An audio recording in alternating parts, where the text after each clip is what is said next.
Hello everyone, আসসালামু আলাইকুম। আশা করি সবাই ভালো আছেন। আমি যাচ্ছি আজকে ধাপেরহাট বড় হাটের মেলাতে, নামকরণীয় শেখ বড় মেলাতে। এই মেলাতে আসতে হলে ধাপেরহাট রংপুর ঢাকা মহাসড়কের বাম পাশে আমবাগান রোডে হাফ কিলোমিটার এসেই সে কাঙ্ক্ষিত এই মেলাতে আসতে পারবেন। মেলাতেই প্রবেশ করার সময় দেখতে পেলাম ওই কিরে মধু মধু। তার পাশেই দেখতে পেলাম এক মুরব্বি চাচা গোলাপ ফুল বিক্রি করতে। তার পাশেই দেখতে পারলাম বাচ্চাদের খেলাধুলা করার চরকি। এই চরকিতে কে কে উঠছেন সবাই একটু কমেন্টে জানাবেন। তার পাশেই দেখতে পারলাম বাচ্চাদের অনেক সুন্দর সুন্দর খেলার ব্যবস্থাও এখানে রয়েছে। টিকিটের মূল্য 5 টাকা হওয়ার কারণে বাচ্চারা আইসক্রিম খাওয়া বাদ দিয়ে বারবার টিকিট কাটতেছে আর বান্দরের মতো আসতেছে। এইদিকে খাল বিলে পানি না থাকার কারণে নৌকা এবার মেলায় আসে ডুলতিছে। প্রতি বছরই এই মেলাটি অনুষ্ঠিত হয় নিলিবিলি পরিবেশে ও আইন শৃঙ্খল রক্ষায় বাহিনীরা এখানে উপস্থিত থাকেন। আপনারা চাইলে ফ্যামিলির সব সদস্যকে নিয়ে এসে এই মেলাটি উপভোগ করতে পারবেন। এবার আমরা মেলার দিকে রওনা দিলাম, দেখি সামনের দিকে কত কি দেখা যায় ও আর কত কি আছে। এদিকে আবার 20 টাকা পিস তরমুজ বিক্রি করতেছে, সেই তরমুজের সাইজ আমের মতো। এই পাশে আবার বউ সহগী পান পান দেখে গার্লফ্রেন্ডের কথা মনে পড়লো, গার্লফ্রেন্ড তো আমার পান খায় না। এদিকে আবার ভাজতের বুড়ে বয়সে চিরেতি সাজ, সে আবার নাকি ঘোড়ায় উঠবে, তাকে আবার ঘোড়ায় ফিরে উঠালাম। ভাজতে তো ঘোড়ায় ওঠে নাই, মনে হয় বাহুবলী শুটিং করতেছে। এদিকে ফির আমি ভুল হতে কসমেটিকের দোকানে ঢুকছি। এই মেলাতে রুটি বলা বেলুনও পাওয়া যায়। এই মেলাতে সংসারে বিভিন্ন আসবাবপত্র এই মেলাতে পাওয়া যায়। রসুন মেয়েদের মতো মাথার চুলের মতো বেনে গেতে চাচা বিক্রি করার জন্য নিয়ে আসছে।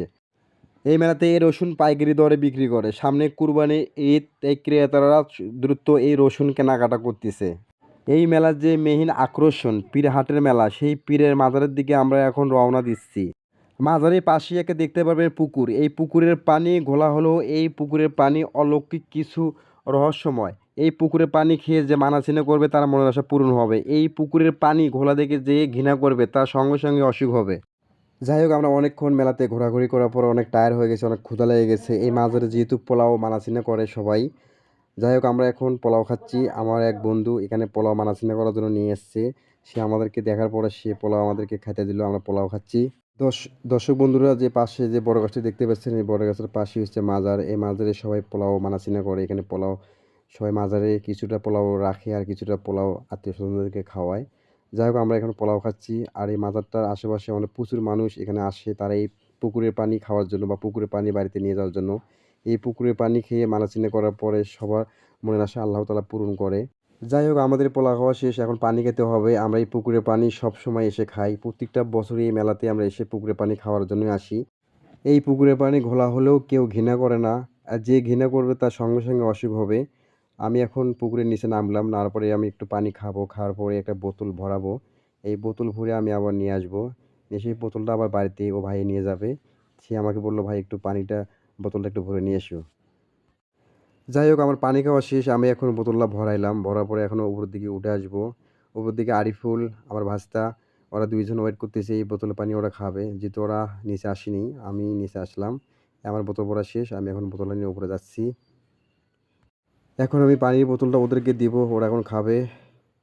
ভাসতে আবার ক্যামেরার সামনে যা নাচানাচি করতেছে।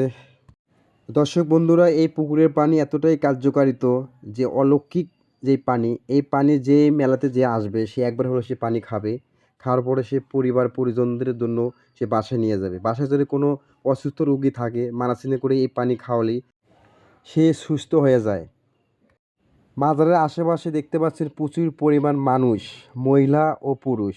তারা টাকা এখানে মানাচিনা করে, আকরবাতি মোমবাতি সবাই এখানে মানাচিনা করে। যাদের মনের আশা সেই আশা অনুযায়ী তারা এখানে মানাচিনা করে। তার মানাচিনা অবশ্যই মনের আশা পূরণ করে থাকেন।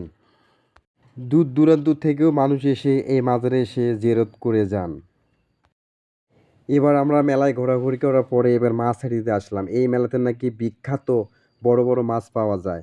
আমরা এখন মাছ হাঁড়িতে প্রবেশ করলাম। আমরা কিছুক্ষণ এখানে ভিডিও ধারণ করলাম, দেখতে পারলাম এখানে সর্বোচ্চ 14 কেজি পর্যন্ত একটা মাছ ছিল। এর আগে অনেক বড় বড় মাছ ছিল। অনেক ক্রেতারা এখান থেকে তারা মাছ কিনে নিয়ে গেছে বাসায়। এই মেলাতে যারা আসেন তাদের মেইন টার্গেট এই পীরহাটের পুকুরের পানি খাওয়ার জন্য আর এই বড় বড় মাছ নিয়ে যাওয়ার জন্য। সবাই পরিবার পরিজনদের কাছে বড় মাছ নিয়ে যাওয়ার প্রতিযোগিতা হয়ে থাকেন। অবশেষে আমরাও 3.5 কেজি একটা মাছ 750 টাকা দিয়ে ক্রয় করলাম। এবার আমাদের মাছ কেনা শেষ, এবার হুরুম বাতাসা কেনার পালা। কিছু কিছু মেলাতে হুরুম বাতাসার কেজি ছিল 150 টাকা। আজ পিরাহাটের মেলাতে দেখতে পেলাম 130 টাকা হুরুম বাতাসার কেজি। আমরা ঝটপট করে 1 কেজি হুরুম বাতাসা ক্রয় করলাম। মিষ্টি হাঁটির প্রবেশ করার সময় দেখতে পেলাম চোখে বড় বড় মিষ্টি। খাওয়ার খুবই ইচ্ছা জাগলো, কিন্তু কাছে আমার টাকা নাই। যাই হোক, একটু মজা করলাম। এখন আমরা জিলাপি খাচ্ছি, গুড়ের জিলাপি আর চিনির জিলাপি। এবার ভাস্তারা আমাকে দাঁড় করে থুয়ে তারা মেলার ভেতর ঢুকে পড়লো।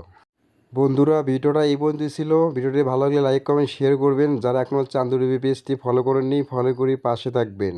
আল্লাহ হাফেজ।